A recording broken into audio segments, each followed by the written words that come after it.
the, the sources of enjoyment, all the things that are there, all the object-based enjoyments are really based on the subject. They don't have anything to do with the object at all. And then, what are they? Dukkha yonayah evate. The source of them is dukkha. They come from the yoni. Yoni means the birth canal. So the birth canal of all these babies, what are these babies? These babies that are constantly born, meaning the desirable objects are the babies, and these desirable objects that are constantly born to feed the pressure-filled desires are what? Dukkha yonayah. They come from the birth canal of total sorrow. In other words, it is a still birth. They are not even alive. They are just there, and then we indulge in them. And then what happens? Adyantavantaha. They are Adiman and Antiman, because they have a beginning and they have an end. And that's not what I want. I want that which doesn't have an end and which doesn't have a beginning. I want that which is permanent. So the next thing is to housekeep and weed out those binding desires. It's not that the desires are wrong. We saw this in the last talk.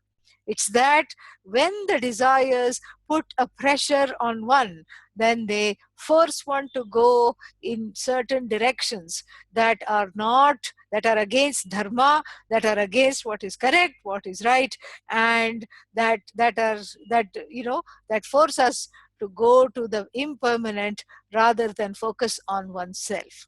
So this was the second obstacle. And the third obstacle was, just the whole thing about, finding the right way to go about this pursuit, how to look for the pursuit, how to seek for this pursuit, and seeing that it is not something to do. We grow from a human doing to a human being. That is the third obstacle, because one is constantly doing. One identifies as a doer. There is so much restlessness. One can't sit still. Mind is restless, and then the body keeps beat to the mind, and the body also keeps moving. It is restless. And, despite so many years of yoga practice, one is still restless. And this is what is the problem. The problem is due to the fact that I am identifying as a doer. Whereas the Upanishad, identifies me, my nature, as a being, not a doing, the one who has nothing to do with doing. I'm neither the doer nor the done in. This I have to understand. And if I don't understand this, I'm constantly doing, and I want to do self-knowledge. I want to do enlightenment. Enlightenment, is about being, not about doing. I want to do the Shastra. I want to master the Upanishads. I want to do all these things. This is not the way to approach a book of being from the orientation of doing. It does not reveal itself. So this is the third, way in which there is a self-sabotage. I sabotage myself because I'm not able to let go of that strong identification, I am a doer. And so I'm doing everything. And so the problem here is not of doing. The problem here is I'm sitting on a treasure chest of riches. And I don't know that. I still feel impoverished. That is the problem.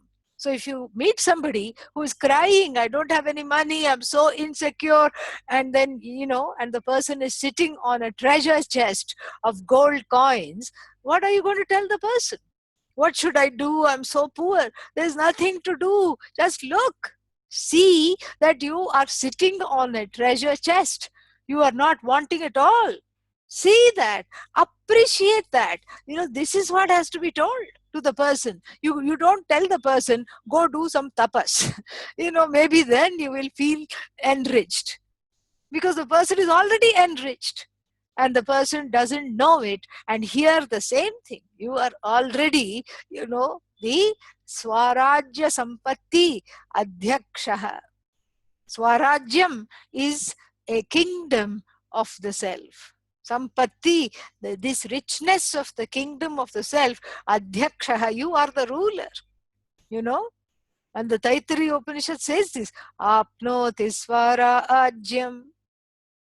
Apnoti, gains the knowledge. This knowledge gives mastery over the self. That is Swarajya. And that self being revealed as the whole Jagat of all the things I want are included in it. All the things, that I desire are included in this one want of wanting to see that I am limitless. That one wants is a blanket want which includes all the wants. So fulfilling this one want, one desire, all the desires are fulfilled. So therefore I have to focus on that desire. And how to fulfill that desire to be the whole? I am already the whole. I have to know it.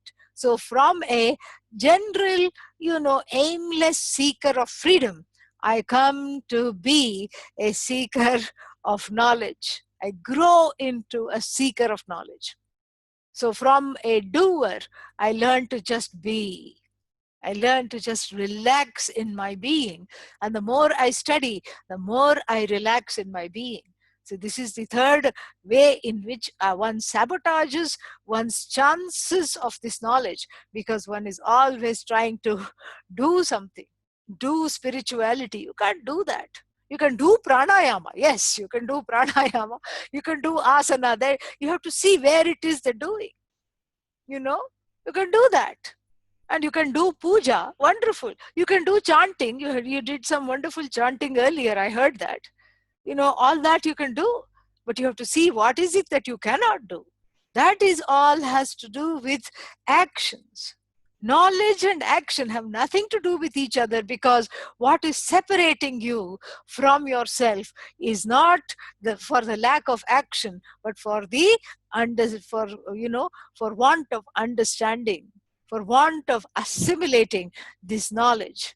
This is what is the problem. And so therefore I have to learn to just be, and I have to see that no matter how much I do, moksha or freedom is not a result of action. It cannot be, because what actions are finite and the results they produce cannot be infinite. Besides, infinity is not a product, it is you.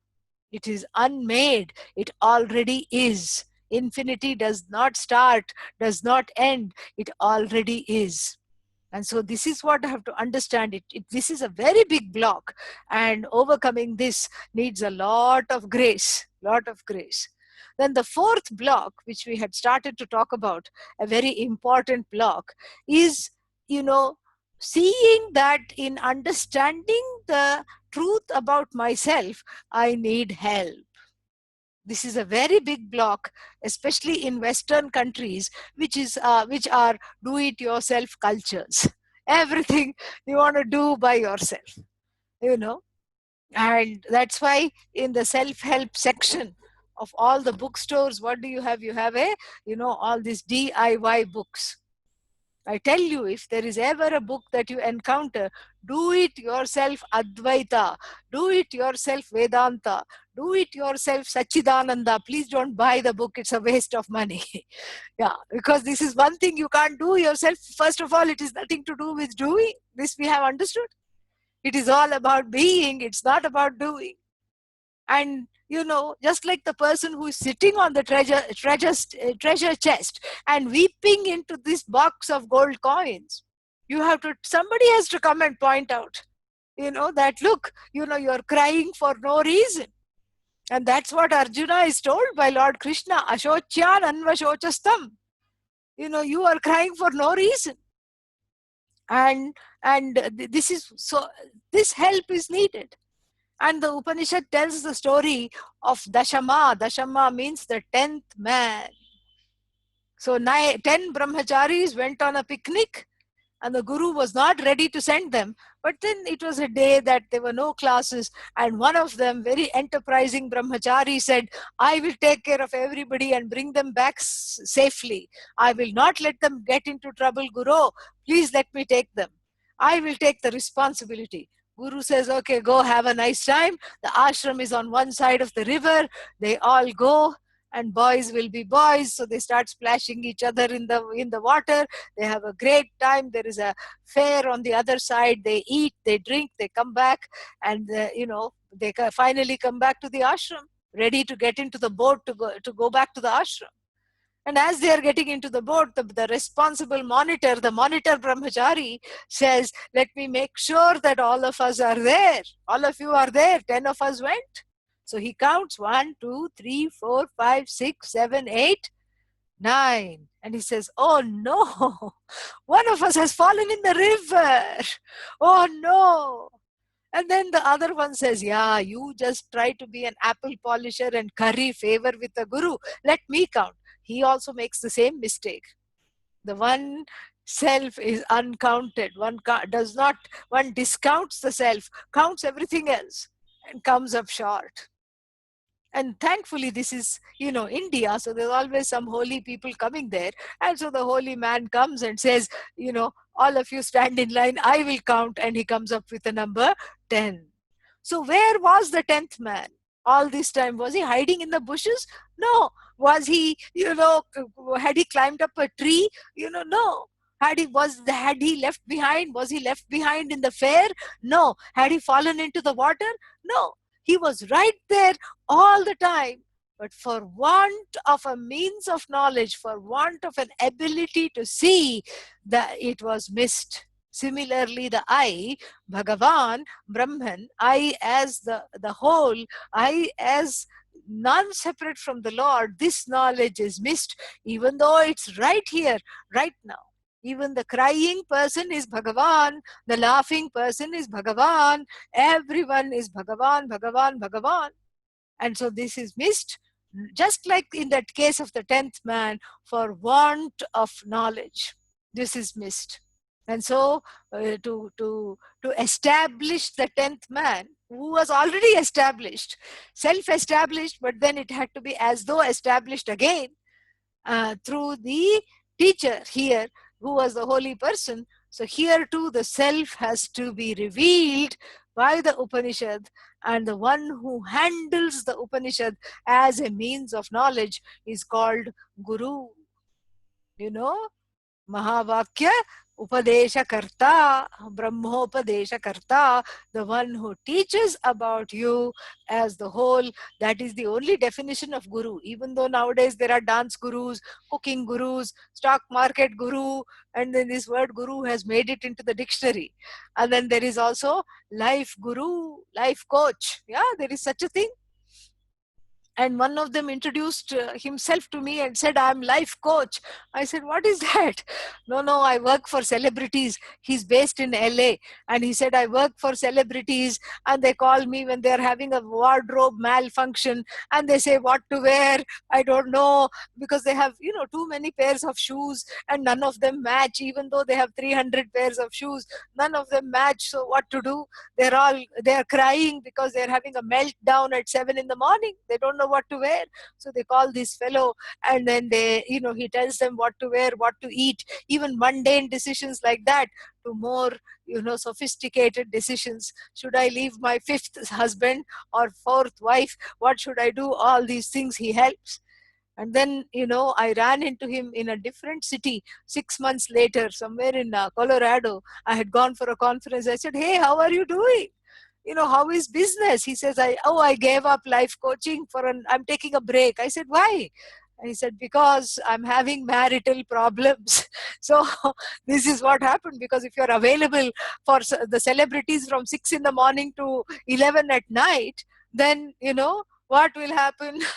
Then by the time you resolve other people's marital difficulties, you will have your own marital difficulties, because you're never available for the household. Anyhow, so the word guru is loosely used, but in the Upanishads, the word guru, gu means darkness, tamas, ignorance, Ru means the one who removes. So this is what is very much needed, because without Guru, this knowledge, we can kiss this knowledge goodbye, because I'll never be able to forget the 10th man, even the first person, Uttama Purusha, that is oneself. The first person I'm not able to seek, I'm not able to understand, and I'm not able to seek me. Because why? The seeker is me, the sought is me, and the seeker always looks for objects. I try to objectify myself, and as a result, I don't see, I don't understand the truth of myself. And so, therefore, the Guru is needed. The Guru, as I've always said, is a package deal in the study of the self, in the study of the Lord. In revealing the face of the Lord, the Guru reveals to you, gives back to you your own face. It's like looking into the mirror. Look into the mirror, and even though you know what you look like, you can't resist looking into the mirror. Any kind of a reflecting surface you pass, the footsteps naturally slow down. I mean, one may be 90 years old, like with a face like a road map, but then if you pass a reflecting surface, you look at yourself. That is the love of the self. And the self is totally lovable, totally without a second, totally free, and totally, completely limitless. And is one, it's the same as Bhagavan. It is non-separate from Bhagavan. It's the source of the whole universe. Jagat Karanam Brahma, that's you. And how are you going to stumble upon this knowledge? How are you going to infer this knowledge? How are you going to, do this yourself? Even if you read the Upanishads, you will be reading it from the lens of your own infrastructure of insecurity. So the insecure person reading the Upanishad comes across the Vakya, Tat Tvamasi, you are the whole, you are that which is without a second, which is the cause of the universe. And what happens? You say, next, what's next? I don't believe it. It's not a question of belief. It's a question, it's a fact that is to be revealed. It's like an equation. You don't believe in E equals mc squared. It is something to see. It may take a whole lifetime to master, but it is something to see. It is something to understand. You can't just tell, somebody teaching E equals mc squared. You can't tell a physics teacher that, I believe you, sir. I'm sure its energy is equal to, you can't say that. You have to understand it. Similarly, this is all about understanding, and without help, there is no understanding. This is already one way in which the self-sabotage happens, because one always is thinking that I need some kind of a extra thing. I can do this myself. I just need more, maybe a few doses of B complex, maybe a few more books, maybe something I need and I can do it myself. This is an orientation that has to stop. And this is where a lot of self-sabotage happens, because some people refuse to look for a teacher, and they just, want to do a kind of a dalliance with the Upanishad, and they refuse to look for a teacher. This is a very sad act of self-sabotage. And the second, part B here is, some people, some others are interested in the teacher and the teachings, and they are not averse to looking for a teacher. But then what happens? The heart is given away to a wrong person. What is the point of going to a teacher who sits in silence all the time? That person may be very exalted, a great Mahatma, a wonderful saint. And sitting next to such a person, you feel already elevated and wonderful. But after you stop sitting next to the person, when you go home, what happens? The same pains and sorrows that were there before follow you faithfully like a shadow. So the shadow self has not been interrogated. But why not this knowledge be communicated in silence? We hear that Lord Dakshinamurti communicated in silence.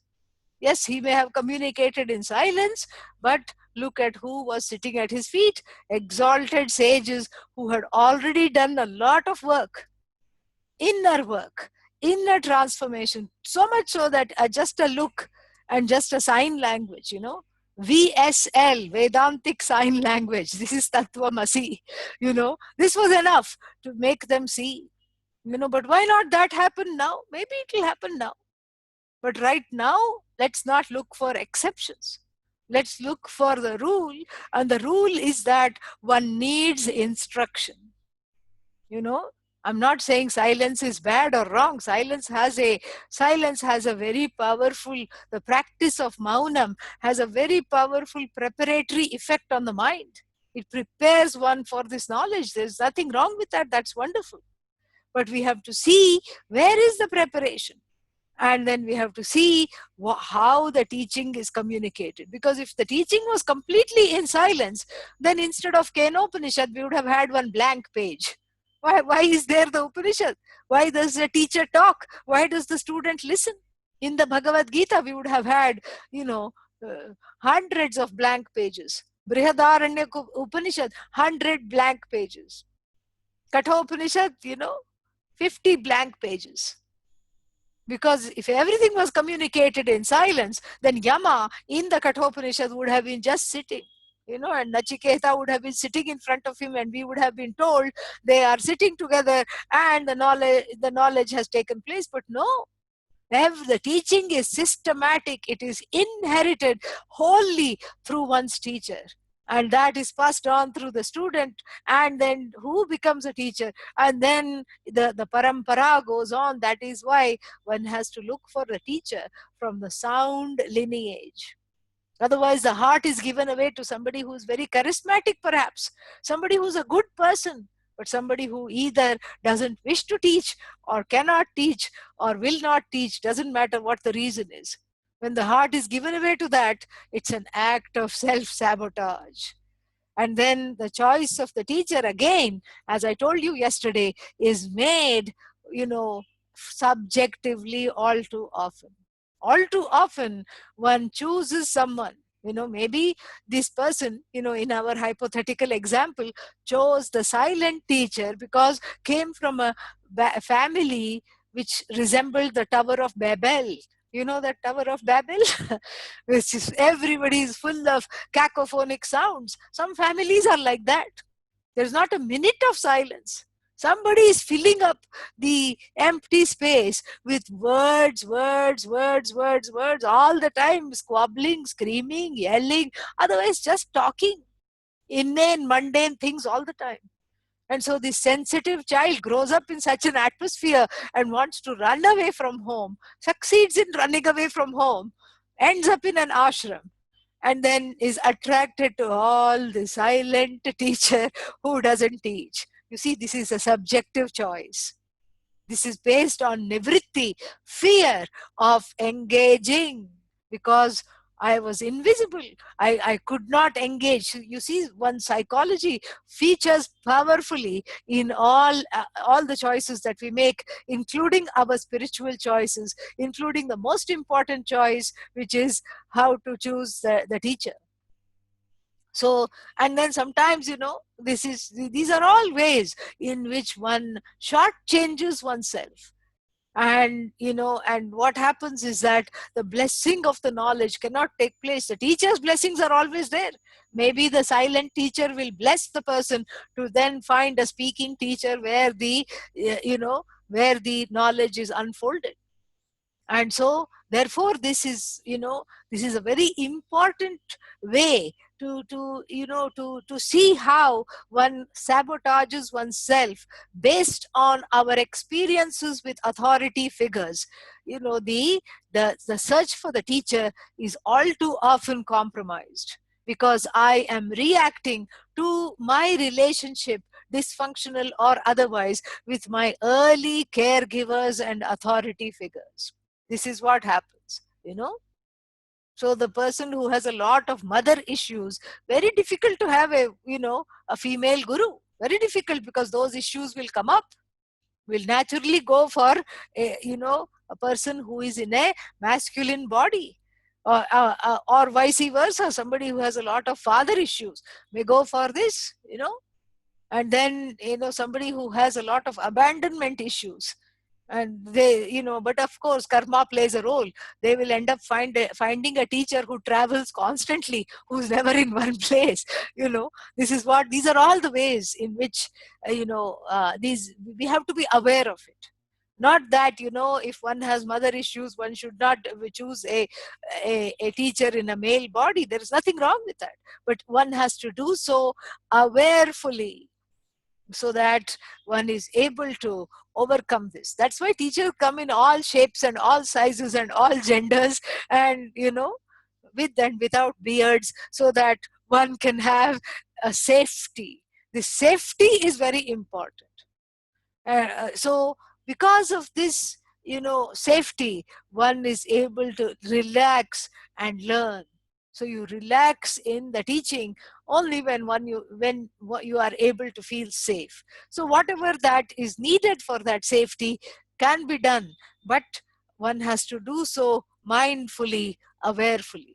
One can be very frank with oneself and say, I have these issues, so therefore this kind of a teacher is not going to work. I have to look for someone who is more, who is able to resonate with me. But then in the process, one is tempted to make a wrong choice. And that's why the Upanishad gives guidelines to seek the teacher. The Upanishad says that there are two qualifications that you have to look for in a teacher. What are they? One is the person should come from a sound lineage called Shrotriya, the one who has heard the teachings, one who has been transformed, one who has gone from being a samsari to a mukta purusha, to a free person, and then he or she is able to lead you down the same road that they themselves have gone through. This is called Shrotriya. They have been well taught and from a sound lineage. And then what? The next qualification is Brahmanishtha. Brahmanishtha means the one who is, who doesn't have a lot of other priorities and, irons in the fire. The one who is committed to Brahman, committed to just lives Brahman, what dipped in Brahman, like you have chocolate dipped strawberry, correct? Yeah. So this strawberry like guru is dipped in the chocolate of Brahman and and very delicious. So this is what the whole thing is. Completely dipped, meaning always, tat kathanam, tat chintanam, parasparam, tad avabodhanam.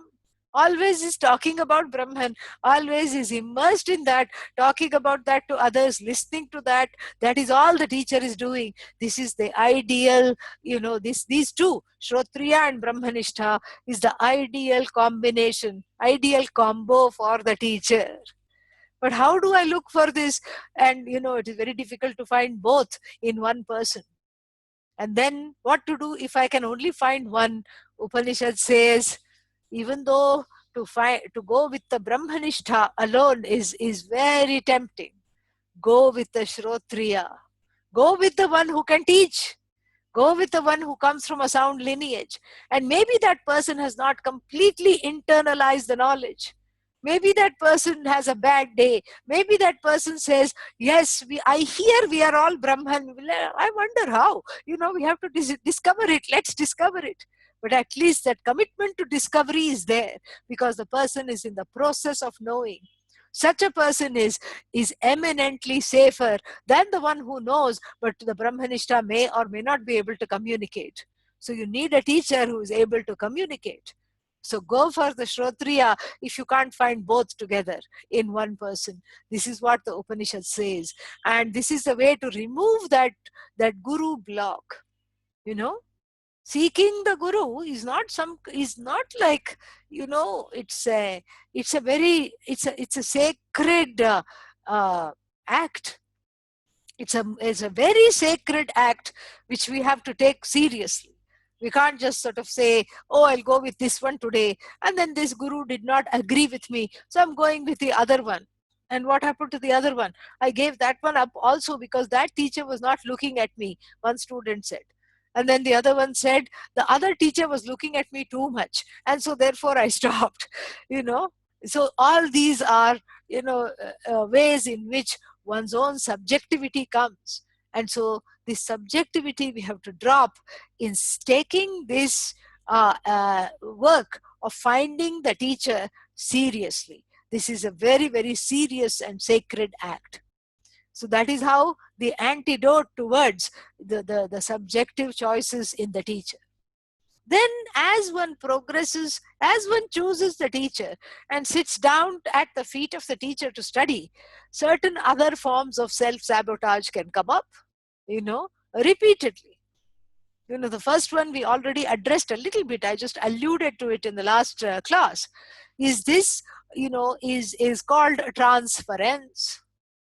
Transference of my pains and sorrows and my early childhood unresolved issues onto the teacher, who is a sitting duck, who reminds me of the mother, who reminds me of the father, and therefore is a sitting duck for all my projections. This is what the Upanishad recognizes this beautifully. And in the verse we chanted before this class, the prayer, Ma vidvishavahai. This is a very important thing. That sentence, Sahanavavatu, Sahanau bhunaktu, Sahaviryam karavavahai, Tejasvinau adhitamastu. And then what else? Ma vidvishavahai.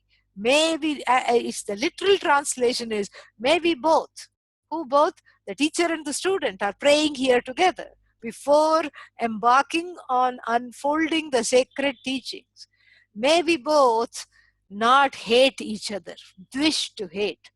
But really speaking, why will the teacher hate the student? The teacher by nature is compassionate and will not hate the student. Why will the student, much less why will the student hate the teacher? The student is desperate for the knowledge and has taken the trouble to seek the teacher. Why will the student hate the teacher? So we have to find a slightly different meaning. Here, the word hate has to be transformed into misunderstanding. Maybe not misunderstand one another. Because the teacher could be saying, you are the whole, and the student's conclusion, I am a big hole, Hole. I am, what is told is not heard. What is heard is not is assimilated wrongly, because there are the filters of my own misperception. My Shravanam, my hearing is taking place with the certain filters. And those filters have to do with subjective filters. Like if the ears are filled with some wax, you have to go and get the wax removed. You have to put some oil, etc., and let the wax go before you hear it. Otherwise, every sound will be distorted. And even though it's a very unsavory metaphor to talk about ear wax in a Vedanta class, but it works because the wax is a build-up. So think about it. It's a very appropriate example because there is a build-up of calloused fears, tears, misperceptions, feeling unwanted, and that feeling unwanted is what is reconfirmed because one is rehearsing the distress again and again. So as one grows older, the child has a doubt. Maybe I'm not wanted. By the time one is in the 20s, one is, it's more than a doubt. One is almost convinced one is not wanted. By the time one is 40, one is utterly convinced, Chinna samshayaha, without any doubt. One is convinced, of course, I'm not wanted. How do you know? Because I'm having a midlife crisis. This is what the whole thing is. One is convinced. And so that's why the build-up. So the build-up of misperception upon misperception upon misperception distorts the hearing. So there is a certain cleansing that has to take place. And that commitment to cleansing, that cleansing is in the form of Guru Seva, Gurukula Seva. This is what it is. That cleansing is the soap of Karma Yoga. Karma Yoga is the soap that helps to get rid of this build-up in the form of this wax. And instead what waxes is the clarity of the knowledge. That is what is waxes. This wax is gone. So, this build-up has to be removed because otherwise I don't see the teacher, as a teacher. I see the teacher as a whipping boy, as a some scapegoat for rehearsing my early childhood pains and distresses, because the pains and distresses are sitting there, and and they are waiting for a safe outlet. And the teaching situation is sacred, it's intimate, and even though it's inappropriate for all this inner gunk to come out it does. So therefore one has to be patient, one has to recognize when this transference is happening, and one does not give in to it.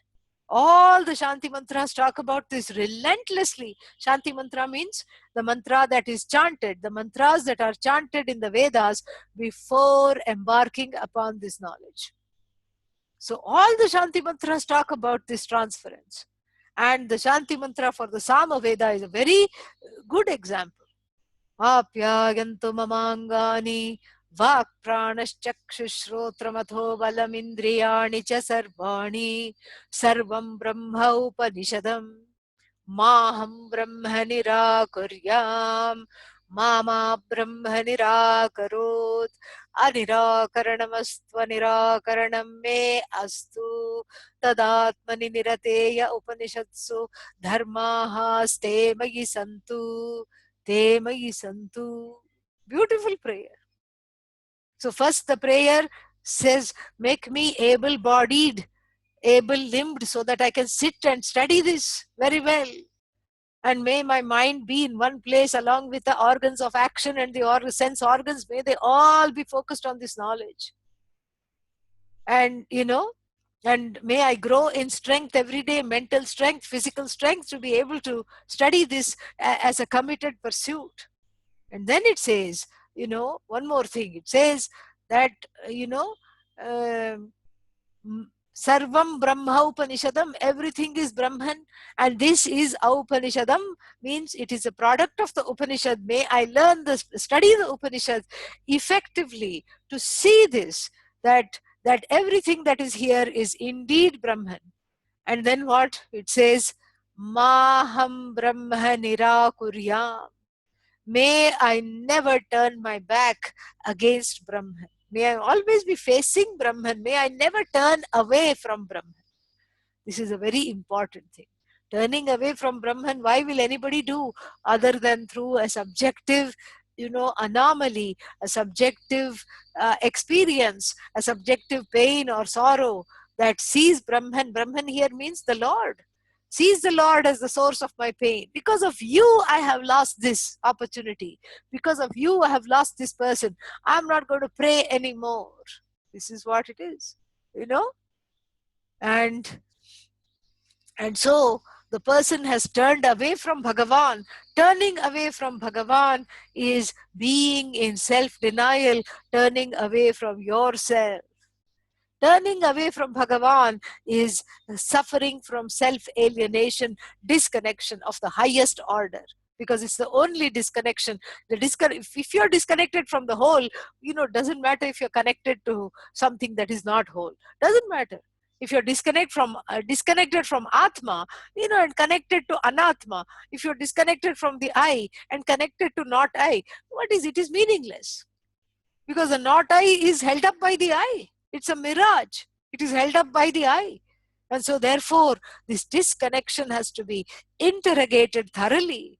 And that disconnection, is because of the previous pains and sorrows. And and one readily brings this disconnection into the teaching situation.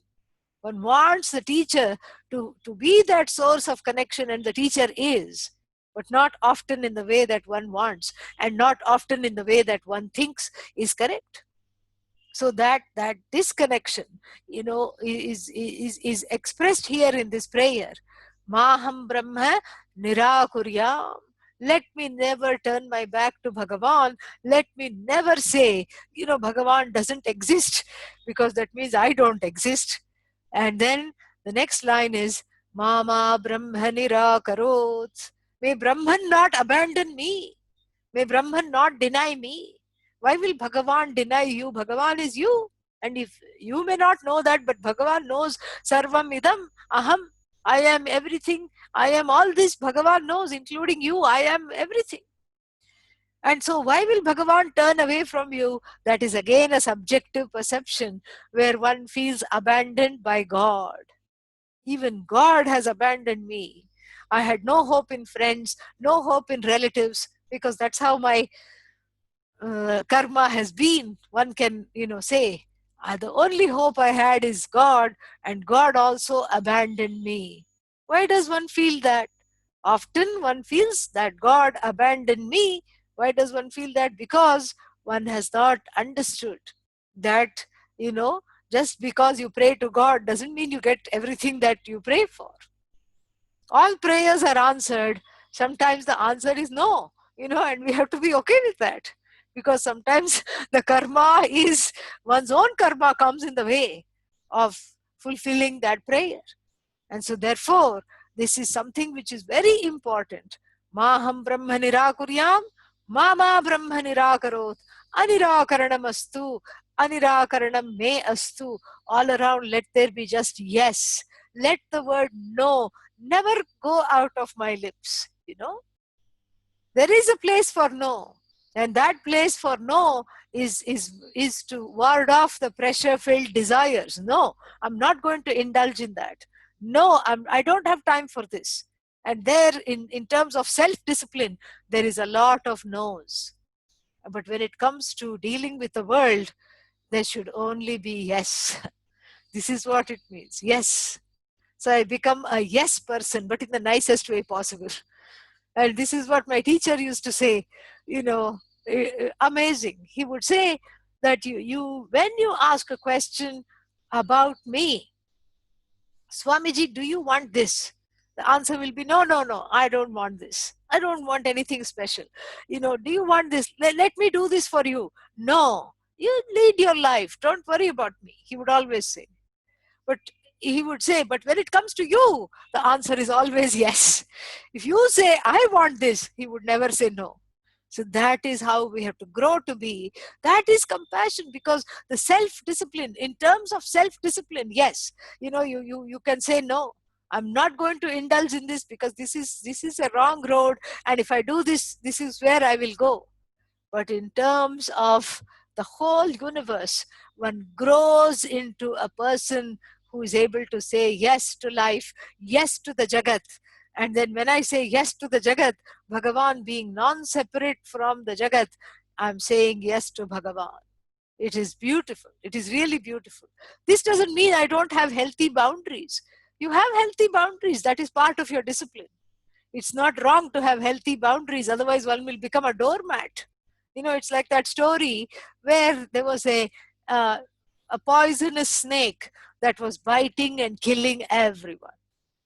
And so a sage passed through the town, and everybody said, there is this menacing snake. It's killing babies, it's killing the older people, it's killing everybody, and please talk to the snake. You please make it stop. So the holy person, the sage, said, I will go have a try.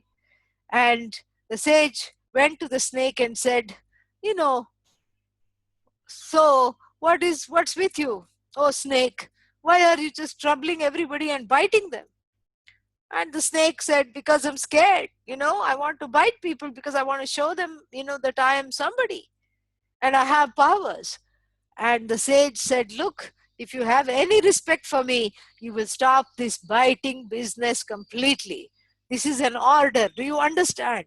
And the snake said, yes, sir. From today, no biting, And then the sage went away. And the sage happened to come back to the same village, same town. 3 months later, he happened to pass that village. And then he met this poor, sad, little battered snake. It had become, every street urchin had taken it by the, tail and had fun with it, like a lasso. The snake had become a lasso. The snake had become, a target for every child in the village.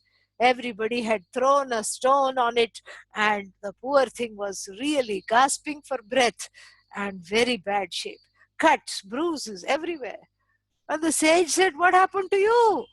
I just saw you 3 months ago. You were fine. And the snake said, it's all your fault, O sage.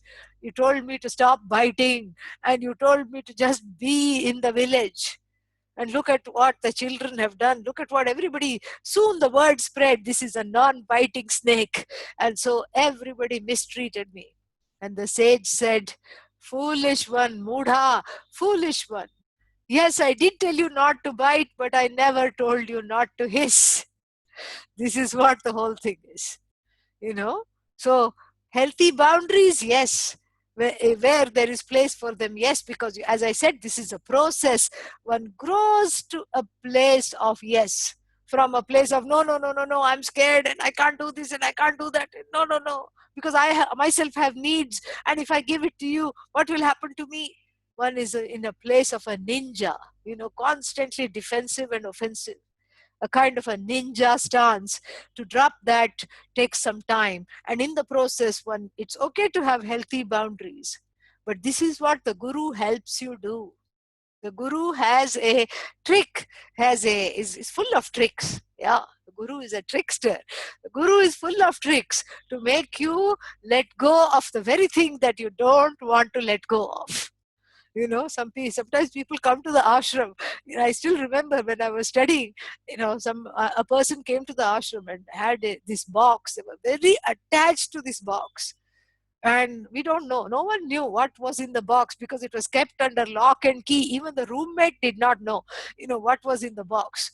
But this man was just so attached to this box, even brought it to class and kept it next to him. Everybody was curious because it was there with him all the time, and slept under, on top of it, right next to the bed it used to be, and very attached to the box. And then, Swamiji said, what is in that? He just smiled, he would not say anything.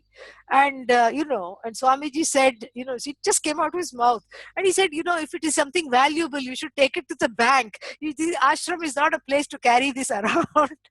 And this was in Rishikesh. And and as soon as he said that, the next day the box was lost.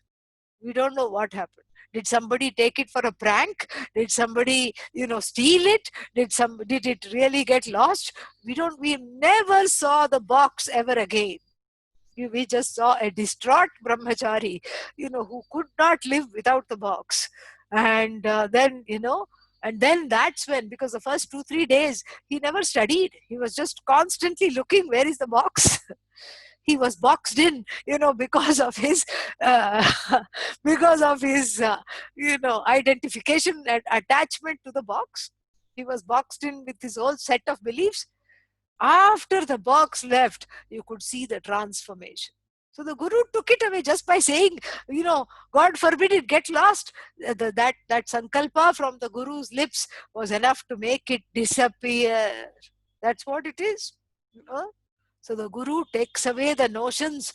The guru takes away all all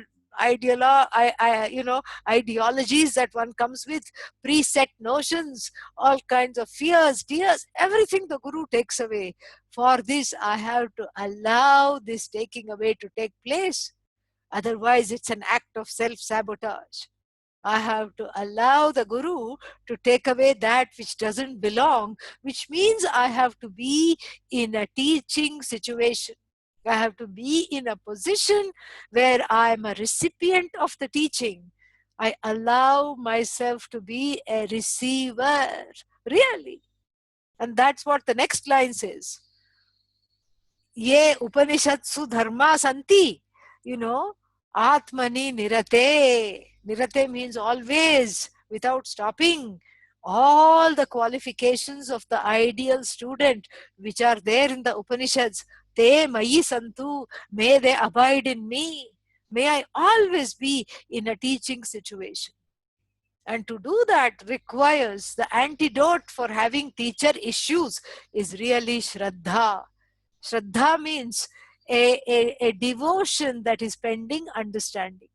Pending understanding who the guru is, what they are teaching, what this knowledge is. I give it the benefit of doubt. I give the teacher a benefit of doubt. I allow this to take place. This is what is called Shraddha, devotion. And so this ocean of devotion, when I bring the ocean of devotion, it can put out the fire of samsara. So even though, all the credit of the teaching always goes to the guru, because anything you ask me, how do you know this, I will say it is because of my guru. It is true. But the student has to come with a certain, emptiness of notion, and a certain fullness of shraddha, a fullness of devotion. So emptiness of notion and filled with devotion, then only the teaching takes place. Otherwise there is no teaching happening. One is wasting the time, one is wasting one's own time, one is wasting the guru's time as well, because it goes in through this ear and boomerangs back to the guru out of the same ear. It doesn't even pass through the, through the head. This is what happens. And so this is a very important way to overcome the self-sabotage of subjective perceptions interfering in my shravanam, interfering in my knowledge. These subjective, filters are gone, and the wax buildup is done through, is taken care of through seva and through Gurukula seva. And then the other kind of, problems, psychological issues, etc., current psychological issues and frame of mind, that is taken care of by shraddha, an attitude pending understanding, an attitude of devotion, where I give the benefit of doubt. And how do I do that? And here is where the transcendence has to take place. I transcend the personality of the teacher and focus on the person, Purusha. That person is one. The personhood of the teacher is the personhood of myself, is the personhood of Bhagavan. There is only one I, and that I alone I focus on. What the teacher eats, how the teacher sleeps.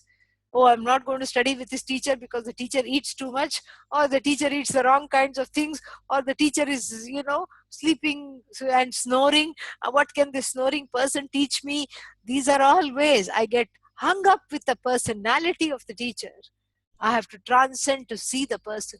That's why in our culture we worship the gurus as non-separate from Bhagavan. And because of this act of worship, it's very difficult to condemn something I have worshipped, because I have myself worshipped it.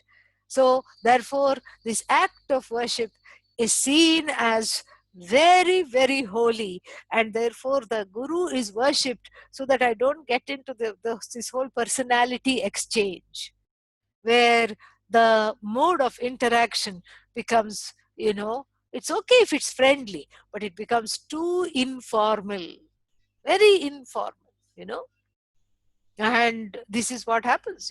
People go around and they feel like, oh, I want to just be friends with the guru, and they, I want to be on the first name basis. Yo, Swami, how are you doing? This is not the way to address the teacher. That is why we have a G at the end. That G is for a certain respect. And it's not that the teacher is demanding respect. That respect, when I give, I get back something much more in return. And what do I get back? I am restored with Shraddha. That is what it is. And remember, this, this is a super therapy.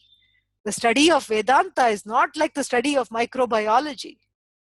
After studying microbiology for 20 years, you don't become a microbe, do you? No.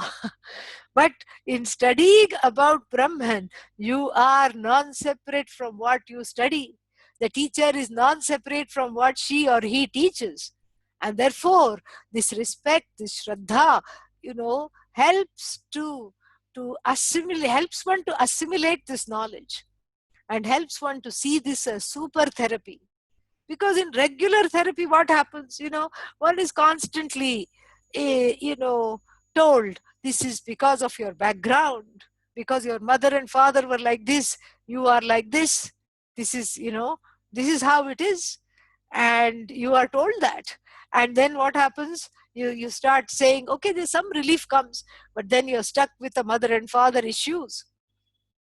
But here we have super therapy, because what the guru does is takes away all these notions, takes away the notion that I am full of pain and sorrow, and gobbles them up like a shark, you know, like a shark that's gobbling up these restless fish and all the seaweed and everything. It just eats up. And that's why the guru in one of the eulogies is equated to a shark by the student. The introductory prayer to the Panchadashi. Namah Shri Shankarananda Guru Padambu Janmane Savilasa Mahamohagrahagrasaika Karmane. My namaskars to Shankara, who is in the form of Ananda. Maybe it is Shankaracharya, or maybe the teacher's name was Shankara or Shankarananda. And who is this? You know, the teacher whose water from whose feet has managed to swallow up the water from the feet of the teacher. Washing the feet of the teacher is like a shark. And why is the teacher like a shark? The teacher has swallowed up Mahamoha, Savilasa Mahamoha, the great delusion, the grand delusion, this spoof called the universe, this spoof called everything is separate from everything, has swallowed up the duality, and along with its broods, has swallowed up the duality in its entirety. And I have become enlightened to the fact that I am the whole. Very beautiful. And so here, it is like super therapy, because in regular therapy also it is the case. The extent to which you validate the therapist has the power to help you. Think about it. First you Google the therapist, then you say, I choose this one because they have more accolades, they have more degrees, they have more experience. Okay, then having made that choice, you go to the therapist, and you can only benefit so long as you value them. You assign a value to them. You validate the therapist to validate you. It's a very interesting paradox. Why can't you for free validate yourself? It doesn't work, because I'm filled with all kinds of notions of wrong things. So I have to go to the therapist so that the therapist says, you are okay, I am okay, you are okay, everything is okay. And you have to pay the therapist, otherwise it doesn't work. And here, this knowledge is for free. There's nothing you don't pay the guru anything. You are there, and then what? You are okay indeed, and the guru also says you are okay. But the knowledge has to work. And so you have to validate the guru. To the extent to which you validate the guru has the power to teach you, or the guru's teachings will speak powerfully to you. The day you start finding fault with the guru, the teaching goes down the drain. Really. You try it. You will see that. The day you start saying, oh, but why they're looking at, this? Why are they not giving attention to me? Why is this happening? Why is the guru so strict? Why is the guru not strict enough? Why is the guru like this? You start asking the question, very soon you will not be able to sit in the class.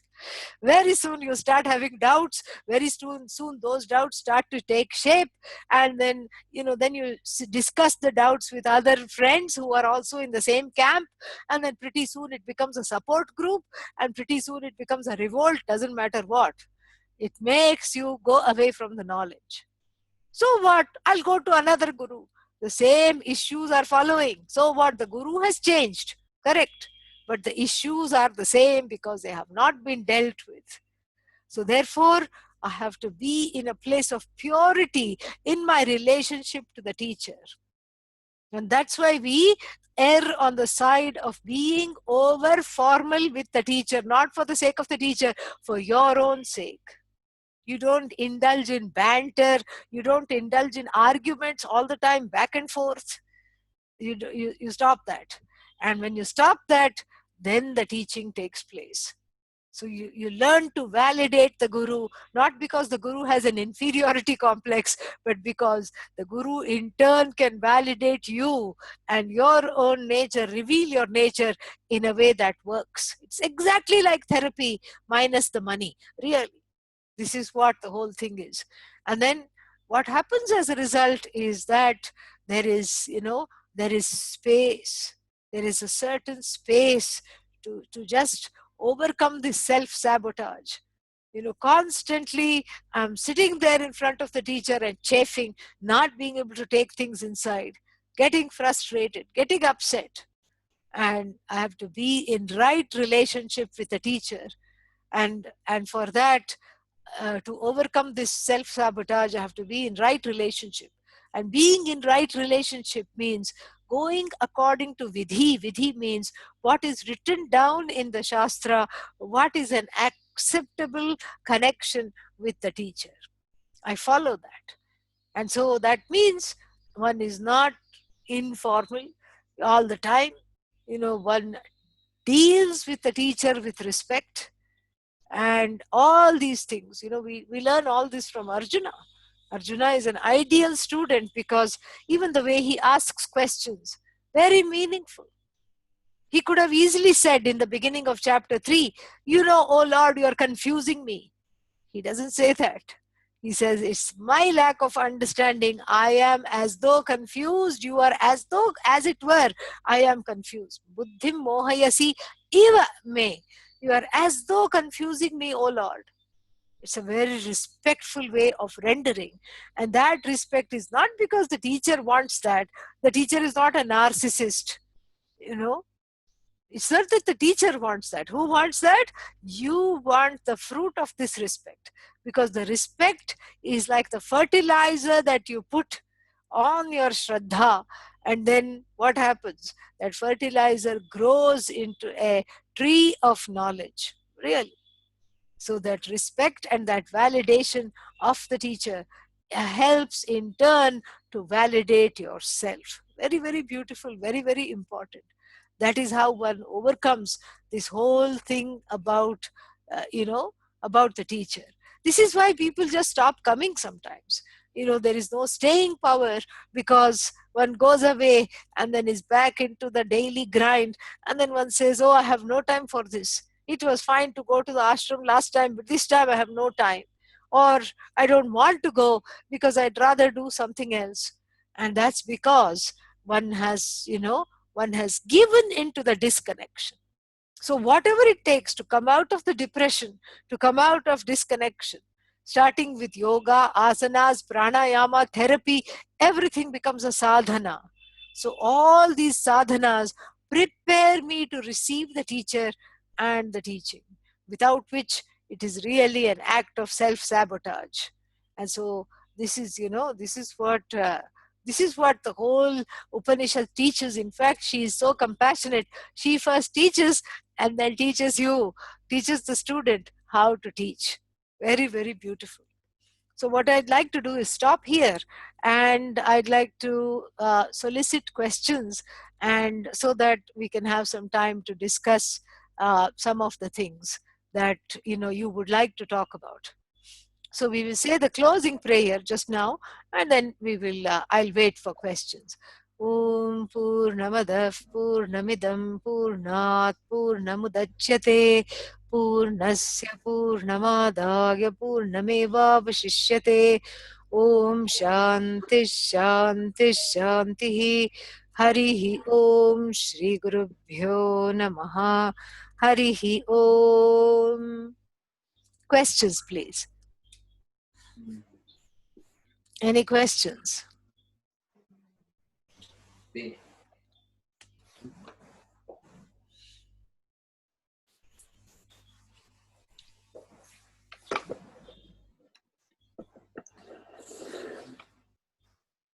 Can you hear us? Yes, very well. For some reason, when I was first starting out on this spiritual quest, I thought it would be like a disembodied voice. This will be your guru. How is it not like that? How is it I guess the preparation with the tapas and such to come prepared to eventually, know that, yes, this is my guru. Yeah, so some amount of grace is involved. Even though you choose your guru, it's a choiceless choice. So there is some karmic connection perhaps. There is some grace involved that puts you in that situation. And like I said, make sure they come from a sound lineage that does not distort the message of the Upanishads. You are the whole, you are the only thing that there is, and you are free from sorrow. That is what they should be teaching. They should not say, I am God, but you are not. There is something very suspect in that. And so, like this, find somebody like that. That is what I would say. Find that kind of a situation, and and it's a leap of faith. Some shraddha is involved. You don't know sometimes. And sometimes, people said, so there was this person who studied with me for 3 years. And at the end of 3 years said, are you my guru? you know, there is no such person walking around quintessential guru with a kind of a label, you know. If you go to the shop, they say assistant, manager, there is a little label there. There is no person called guru label on the shirt. There is no label that comes guru. Guru is a relational term.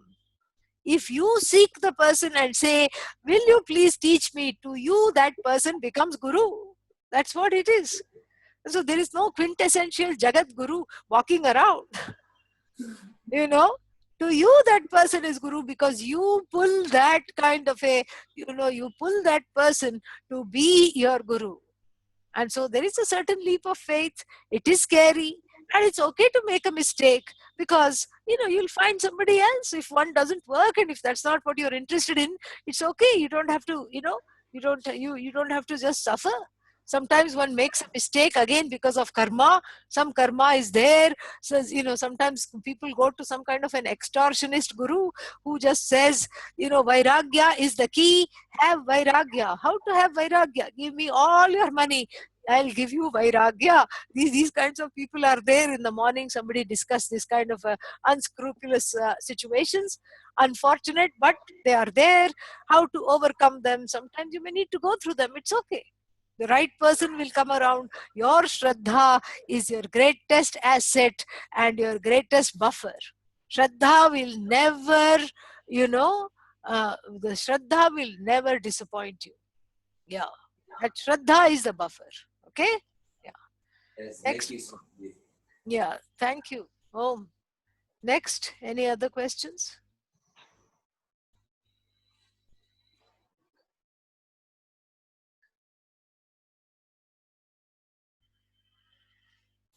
I hope you have gained something out of this. It was very enjoyable for me. Thank you very much. Om Namah Shivaya. Thank you so much. Om. Take care. Om.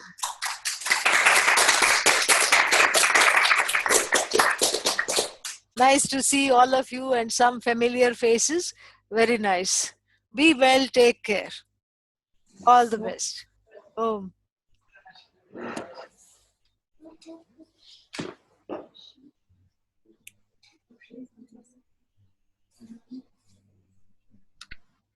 So we just close with a short version of the closing prayers and our